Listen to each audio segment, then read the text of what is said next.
There it is, guys. There it is. Hey, welcome to another episode of Unlocking Your Legacy with Talking Fat. I am the Fin Coach Keith Robertson. Want to thank you for tuning in, taking time out of your busy schedule just to see what we're talking about, guys. Hey, look, really appreciate it. We had a few technical difficulties. We were actually going on the YouTube channel, and for some reason couldn't get up there. So we are over here back on Facebook, but nevertheless, we are here. And hopefully you guys can see and hear us. Let me double check here and see just to make sure there's nothing unknown that's happening. Oh, there it is. There it is. But again, I want to thank you for taking time out of your busy schedule to tune in. Keith Robertson, the Fin Coach, and as always, we want to give praises to the Most High for waking us today, for without whom we wouldn't be here. Every day I think about it when I wake in the morning and I get to myself in the quiet time, and I just thank the Most High for giving me another day because there's someone that didn't make it around it, around the circle for that next go around, the year, or even just that day. And speaking of that, I want to start off by saying I want to thank everyone that gave me birthday salutations, well wishes. I thank my wife Linda, my children, my grandchildren. I thank you guys for helping me celebrate my birthday in the manner in which we did. Because I didn't have to be here. As we look at life and how things happen so quick, guys. A trip to the grocery store could be your last one, right? Trip to put some gas in your car could be your last one. But yet, I'm still here. I'm still here because the Most High got a job for me to do.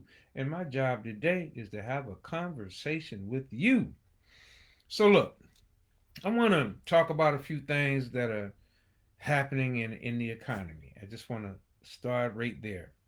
And then I'm going to go into something else. It's more personal. But got a few notes. I want to make sure that I stay on task. So Jerome Powell had his meeting this week and staying the course. So no interest rate reduction. So we stand at 4.5. When we look at the inflation is 2.7. The core CPI, Consumer Price Index, is 2.9.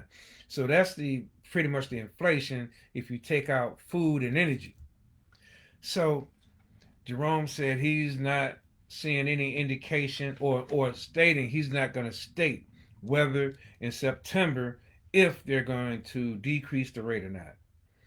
You know, there's a lot of talk about the tariffs and how the tariffs are affecting the economy, and he feels that it's still an open road, right? Don't know yet. Don't know what's ahead of us. So he's staying the course, and he's saying we're going to watch the data. When we look at this, what's going on in the economy right now, they're going to be focusing on two things. They're going to be focusing on the inflation rate, which is, as I stated, is 2.7, in the labor market. Even the jobs report came out today, or I should say it came out this week. And so we had 280,000 jobs lost, which were 260,000 less than the last report. And we have 150,000 jobs that are there as well. Now, the key component of all this, so you talk about jobs that are lost, it's a reduction in the amount of jobs that were lost, and then 150,000 new jobs. But what we're seeing is a increase in retirees coming out of retirement, guys. Coming out of retirement and going back to work. So this is why it's so important to really understand what your fin number is, right? Your financial independence number. What does that look like? Is it the $250,000 that you have in your 401 that you think you're going to be able to retire at 65 or 70, you're going to be able to live off of for the rest of your life? Or do you have a retirement and that causes you to work harder? See, we talk about these things every day. We contemplate What is it that we need to actually live life, not just survive life? You know, the dollar has weakened. As I'm quite sure you guys heard the report, right? The dollar has weakened. There's more talks about BRICS again, which of course is Russia, Russia, Russia, Brazil, Russia. I done made up a country, y'all. Brazil, Russia, India, China, and South Africa. But there are 11 other countries that have jumped on the bandwagon. I'm not going to go through that list, but when you really look at what's going on, they actually hold about 50% of the global population within those companies, about 40% of the global GDP, gross domestic product. Now, the question is, will BRICS be able to take over and actually become a global economy where trades are done with a certain currency? You know, whether it's going to be what? Brazil, Russia, India, China, South Africa. Well, here's some key points. First of all, BRICS members are economically and politically different. Okay? Hey, a house divided can't stand. First of all, they have different ideologies, different religions, okay? Different economical forecasts and goals, right? And the truth of the matter is that they don't have a central bank, right? Without a central bank, you don't have one monetary policy like here. No, okay. The central banks and the monetary policy that they have now, they print money. They print those dollars. Yeah, they print the dollars. Yeah, but at least there is some type of coherency with all of them. All of them pretty much do the same thing. But when you have Russia over here, you have India over here, China, Brazil, which they just actually Brazil was an impoverished country for decades. They just are coming out of somewhat of their dark ages, and you know they're rampant with various communal diseases in Brazil is out of out of out of control. It really is. If you do a little research on that, you'll see that. But the key thing is this. See, I told you guys I treasure hunted for 10 years, working in various commodities around the globe. And one thing for sure, everybody wanted the US dollar. Everybody wanted the US dollar. And you got to keep in mind the reason why, because when you look at it, with the dollar dominance is entrenched with 60% of global forex reserves are in US currency. 60% of forex reserves are in U.S. currency. Foreign exchanges are in U.S. currency. 80% of international trade is done in U.S. currency. Now, on a global scale, right, when we look at it, you have these farmers in Africa that buy U.S. tractors. They're paying for those tractors in U.S. dollars. And you have all these countries around the globe that has borrowed money from the U.S. in U.S. dollars. Yeah, okay, Canada. I mean, not Canada, but China has decreased the purchase of the U.S. bonds, even to the point they tried to flood the market with U.S. bonds at one point in time. It was a slight little hiccup, but that didn't work. See, these other countries that we mentioned, no one trusts them. They don't trust each other. I guarantee they don't trust each other. They might show a united front or somewhat of a united front when they're out in the public, but hey, they don't trust each other. I remember again when I was working in commodities and you would work on various projects and you had Chinese citizens that wanted to participate, they couldn't get money out of China. Everyone knows you don't send money to China. It's very hard to get money out of China. And then the banking systems themselves in various other countries, right, are not capable of the transaction. Listen, the reason why Bitcoin, or I should say for this, it would be actually XRP, why the talk for XRP is so prevalent, and why you guys should actually take a look at that cryptocurrency XRP is because it's going to be used for transactions, which is going to speed up the time of transactions. You have to keep in mind when you take a check from one bank and you take it to another check, they put a hold on it, right? The reason why they put a hold on it because the books have to reconcile, and depending on how large that amount of currency is that you're actually cashing in, it may have to go through multiple banks before it reconciles in the bank in which you took the check to, their ledger is corrected, right? The ledger has to be balanced at all times. This is why your money, when you try to cash a check, sometimes there's a hold on it. They only give you a portion of it because those are funds that are coming off their books, but they have to wait till that other money come into the bank. Now, when you get into these foreign countries, especially some of these less known third world countries, they don't have the capacity. The banking, they have archaic banking systems. They have archaic ways of communicating bank to bank. We use short messaging text protocol, SMTP is what it is called in the banking system, to move money from one bank to the next. Then you have some of these other lesser banks, right, around the globe. I'm talking about globally now. They use something like a teletext. That's basically, it's a transmission. It's the teletext transmission. It's not as secure as SMTP, but still, the banks can't talk.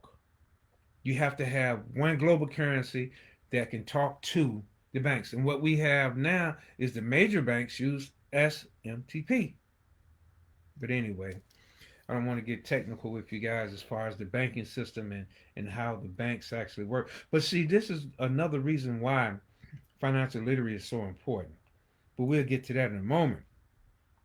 And so when we look at this as well, the Joseph report, I talked about the Joseph report and more retirees coming back into the workforce. You know, I explained to you last week.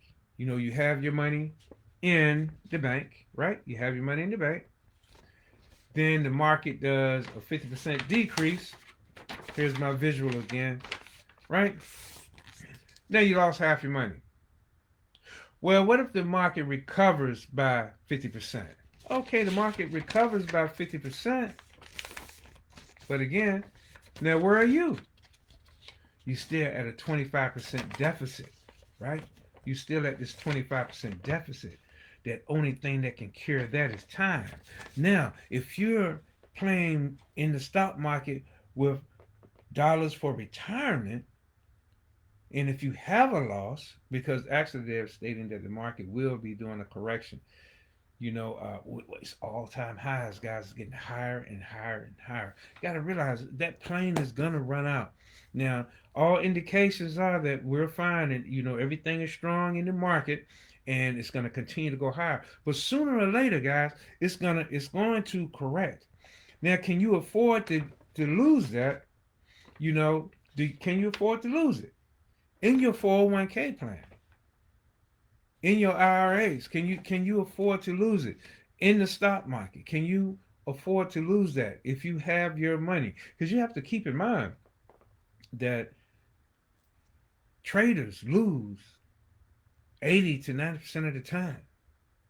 That's right. When they place a trade, they lose.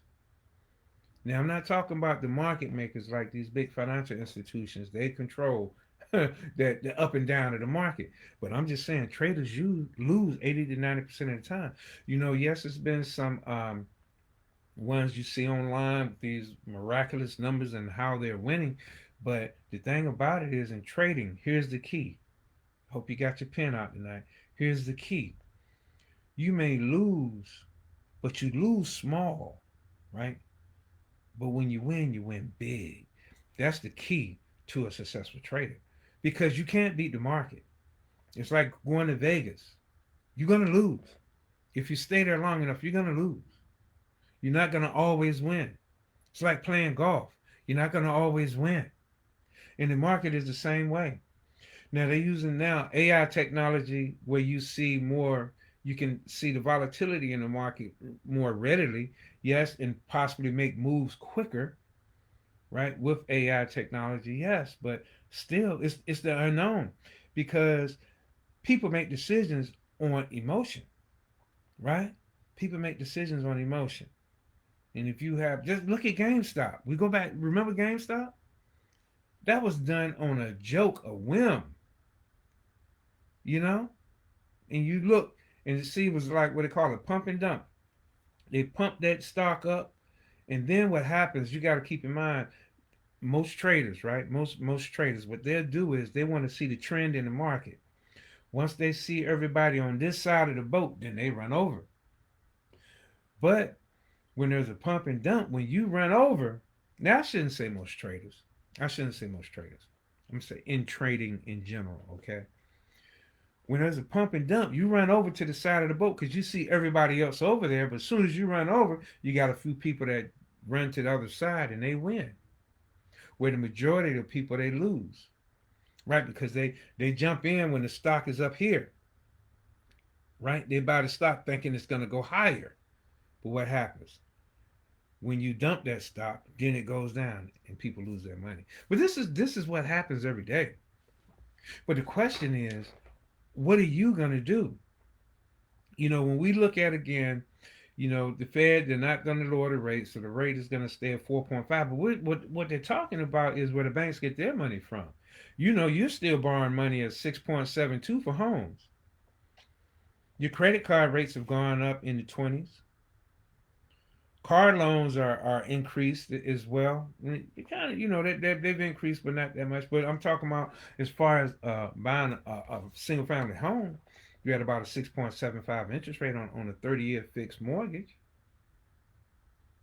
Then when you look at the median income, or excuse me, the median value of a property in the U.S. is about 442,000. Now here in Hampton Roads, Virginia, is 375,000. But listen, we see everything around us increasing. They talk about the tariffs and how the tariffs haven't settled yet, and they want to know how it's going to truly affect the economy. We see it. And then who's gonna lose? It's gonna be the consumer. It's gonna be the consumer. On all these tariffs on these goods that are coming in, these manufacturers or these companies are set up to receive these goods. Yeah, of course, a bunch of them, what they did was they front loaded and bought a bunch of supplies or equipment or whatever it is that that makes their business model work. They got a bunch of that in front of the tariffs, but then when the market slowed down, it was because they were overstocked, and then it kind of balanced out.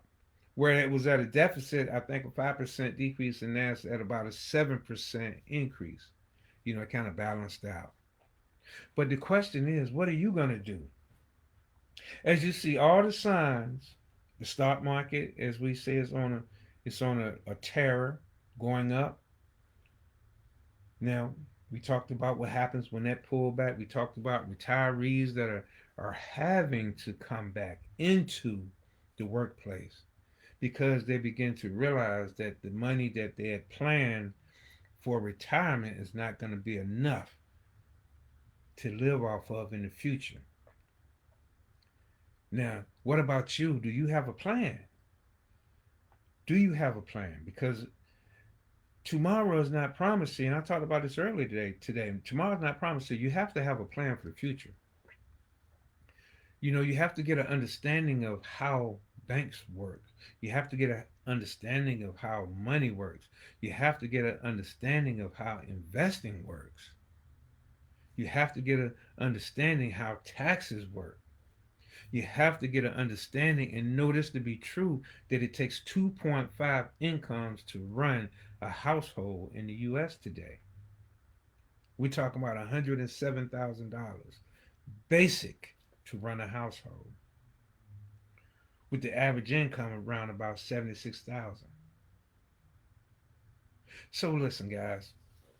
I know you say that math not working, right? Because that's two of those is over that 107. But I'm saying you're netting out, right? Because everything is. I'm saying your net income, because everything is based upon your gross. When you go in to qualify for something, it's based upon your gross, right? But anyway, let me. I digress. I'm sorry. When we look at the financial landscape in this country, it makes us aware that we have to do something different. We have to realize that possibly holding your money in the bank is not the right place to put your money. For one, you're not getting a return on your dollar that you could possibly get from some other financial contracts. Look into it. It's a real thing, guys. Look into it. Your basic type of checking and savings account. Now you have high yielding bank accounts or checking accounts where you can get up to 4%. That's right up there with the bond market. I believe 10-year bond rate now is about 4.5%. But there are other options that would give you a higher rate of return on your dollars. Safely now, I'm talking safely. I'm not giving you any investment advice, right? There are other opportunities out there, and I'm talking about those insurance contracts. And I'm not talking about IULs are great for the long play, but always keep in mind all IULs aren't created equal. All IULs aren't created equal. When you sit in front of your insurance advisor and they're talking about the floor in which, when it's based upon the market from a point to point system in the market, and you realize your gains, right? And then you have a ceiling on your gain, but that ceiling is adjustable. Ask them, do they know where the gains come from? Okay? Ask them, do they know where the gains come from? Because it's not your traditional market that an IUL is based upon. Okay? Now, but there are other contracts that are available. High cash value yielding contracts from a mutual insurance company that pays dividends. Now you'll hear people talking about, oh, you overpay in the account and they're not really giving you dividends, they're giving you some of your money back. Sure, it's like that with some, but all insurance companies aren't created equal. You have some insurance company where you're able to actually accelerate their cash value. More of your payment goes to that cash value. But you have to know about those. They're not, and the wealthy have been utilizing various contracts like this forever. And then we have to get into the trust, guys. We have to get into the trust. And you must have a trust. You know, bottom line, you four things you need, you must have. First, you must have a will. Then you must have a durable will. Excuse me. You must have a will. Let me back that up. You must have a will, power of attorney, medical directive, and a durable power of attorney. A will, of course, is gonna dictate where your assets go, right? Okay, and we need to have a trust as well, and we can structure that so your capital, your legacy goes from one generation to the next, to the next, to the next, to the next. We got to stop having this thing where we have a do-over in our community. If we get an understanding of financial literacy, I guarantee that our death rate in our community will stop going down, because if once it's done properly and individuals are beginning to die, I'm talking about these young people killing each other, it's going to stop, because the powers that be would now see a reason to stop that. Instead of adding fuel to the fire, they will begin to want to quench that, because once we get set up properly, then those unfortunate deaths are going to go into the economical machine of that family, raising the economical stability of that family, and possibly now being able to put them in a position to do more for the collective, do more for the family, from the standpoint of possibly moving in an area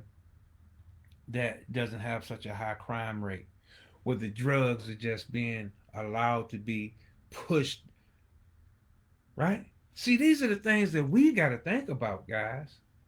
We have to know that our superpower is financial literacy. Once you control a bag, right? Well, listen, now the wealth divide is never going to be quenched because it's just like is I don't give a damn. It's fourth quarter, 2 minutes left in the game. You're down 50 points. Now I'm talking football. All right, it's not gonna happen. I don't care what kind of running back you got, what kind of quarterback you got, what kind of defense you're gonna play. It's not gonna happen. It's not gonna happen. We are too far behind. We can't focus on what others have. We got to get our financial house in order. And I'm talking the black and brown people. We have to get our financial house in order. Understanding that being a consumer and wearing a badge of a consumer is nothing to be proud of. Because everything that consumes destroys. But understanding that once you know your economical prowess and how to put your funds in the right place, how to be a part of the right groups to learn how this money works, how to put your money in the right contracts so it compounds. So it compounds. The stock market doesn't compound your money. I just showed you an example. You can have 100% gains, but then when you lose 50%, and then the market increases again 50%, where you losing your compound. And I can play, and I wish I had it queued up. Some of the great economical minds of our time. They talk about this compounding interest. It doesn't exist in the stock market because you can lose it all in one trade. Again, hey, IULs, find out about futures. But anyway, listen, we have to begin to get a plan together. You need a plan. You need a plan for you and your family because it's about the babies, guys. It's about those grandchildren that are behind you. You know, um, People like myself that grew up in the 70s and 80s, we dropped the ball. We dropped the ball. We did, guys. We dropped the ball. But now it's time to help these youngsters.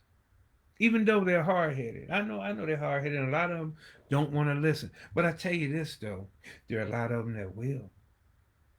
There are a lot of them that's doing some great things. They're beginning to understand the power of being your own boss, being an entrepreneur. They're beginning to understand the power of controlling your own dollars, right? And this is what we need to know. We need to know what businesses we need to start. We need to know what organizations we need to be a part of. Everybody knows at least one person that's on point with wanting to do better for themselves and their family and their community. Because you can't listen. You can't leave the community out because we're one Zoom call away from everybody around the globe, and our community has come back together. It has to come. I should say this: our community has to come back together. Separate don't work, guys. We should realize that by now. Separate do not work. You can't go get yours and let your brother out here suffer. It has to be a collective effort because then we have stability, because we have a foundation. We're falling apart now, and things are falling apart around this country because we did not have a solid foundation that we built our lives on. Some were successful, but so many weren't. You see your brothers and sisters suffer. And it's two things. It's two things. It's either health or economics. Those are the two big things that affect our families. And if you get the economic piece right, the health is going to improve because the food that you're going to be able to eat is going to get better. Where you have to live, where you can live, is going to increase your likelihood of surviving, and less stress. Come on, guys. Mindset, tool set, skill set leads to assets. But you have to protect the bag. Let me start saying that. But you have to protect the bag. Understanding how trust works, especially if you have children that may be autistic. If you have children that have mental disparities, physical disparities, you know, because you have to keep in mind, if you don't have your assets in a trust and your grown children are receiving services, okay, they're receiving services and you were to have an untimely demise, all your assets go to that individual, and possibly they will not be able to receive the services and what they were supposed to get. Because you got to look what's going on with the Medicaid, right? 19 to 64. You got to work those 40 hours. You got to work those 20 hours a week, or be in school 20 hours a week, or volunteering 20 hours a week, right? Or be disabled if you're an able-bodied citizen to get Medicaid. That's that's real. That's real. We have to be able to take care of ourselves. Stop depending on the government to take care of us. Now, don't get it twisted. They owe us. But we can't sit around and wait to get paid. We can't sit around and wait to get paid. We have to work together to make it a foundation, a lasting one, guys. But anyway, look, I went on a bit of a tangent, but hey, there's some things on my heart, guys. And listen, love your family. Love your family, because you only have one. And you can choose your friends, you can't choose your family. Just love them to life, and know that you're here for a purpose. You're here for a purpose, and it's something that only you can do. Don't give up. Don't get despaired. Keep fighting.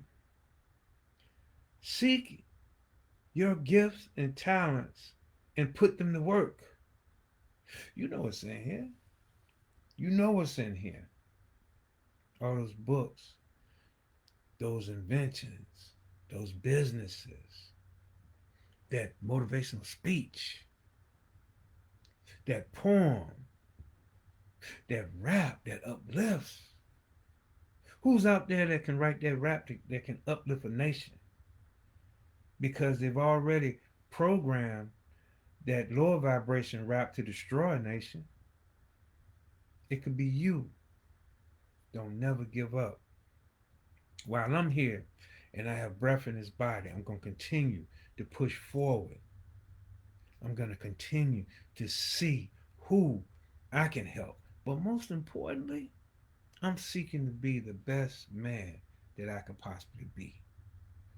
At 62, I don't know how many summers I got left, but I want to do what the Most High would have me to do for you. But anyway, guys, hey, Keith Robinson, the Fin Coach. Prayerfully hope you have enjoyed this, and you've gotten something from it.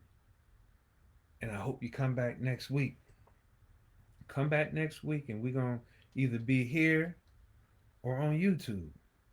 We got to work out these technical difficulties, and we will. We'll work these technical difficulties out. But know this, guys. Only you can be the man or woman you decide to be. I don't care what no I almost says I don't care what no one else says. Only you can be the man or woman you decide to be. But you're awesome. You have greatness in you. You came here with a task. Find out what it is and make it happen. But hey, this has been Keith Robinson, the fan coach, coming to you on Unlocking Your Legacy with Talking Fat. I'll be back next week. If you like the content, like and share. I'm asking you to go to the YouTube channel and subscribe over there because this is where we ultimately need to be on the YouTube channel. Because Facebook, they grabbed my music. I couldn't play my music. I can't. There's a lot of things I can't do on Facebook. They hit me with copyright infringement for playing something 2 or 3 seconds, and I paid for it. But anyway, guys, I'm Keith Robinson. I'm the Fin Coach. Am I my brother's keeper? Yes, I am. And I'll be here next week. Peace and blessings. Because action of knowledge leads to power.